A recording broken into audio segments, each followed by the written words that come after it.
I was in corporate then and absolutely hating my job, hated my life. And what I did then was because I hated my job so much, I decided to leave my job into another job, which I also hated.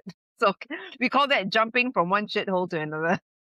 So in Yeah. that shithole, and I was the sales director, and we were at actually in Bangkok for a sales conference. And I remember feeling so lost, so lazy, so unmotivated, sitting at the hotel room. And at that time, I also had a boyfriend whom I thought was going to propose to me, but he decided to break up with me. So I was really in like the trenches. I remember looking up at the ceiling, smoking like a chimney.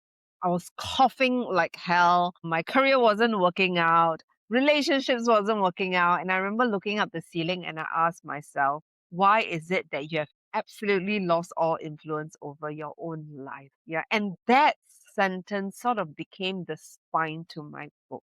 Yeah. So I was asking myself the same questions, right? Why can't I get myself to do what I should be doing? Why am I losing control of my life? And why am I not respected? Did you decide to put yourself out there? Like, what made you do that? And weren't you afraid that people will judge you or what they might say about you, and that might affect your business or your work negatively? Mm.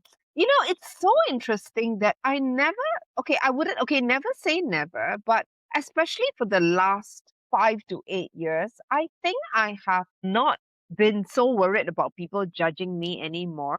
And I think a big part to it is because I have come to terms with all my BSs. Yeah, I am no longer, for me, I'm no, of course, there are still things that I struggle with. No one's perfect ever. But I think I've come to terms with a lot of my bullshit.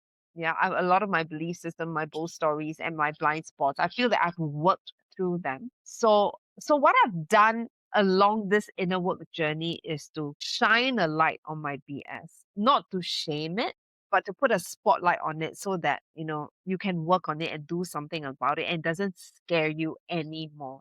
So for me, it's super liberating to talk about my BS, to put it out there, to realize that this is a problem that I still have, to be consistently working on it, and to be able to share the areas that I have, in a sense, had some breakthroughs, and those areas that I'm still working on it and I'm learning bit by bit, even with things like, I've been married for the last 11 years and I had marriage problems for the first 10 and a half years. So, and it's so much of it is because of the way I was brought up, my expectation of my husband. Yeah. And these are all BSs that only along the way that I've discovered. And I feel like a big part of me opening up to share it so openly is that it creates a space and it gives people permission to do the same. I agree.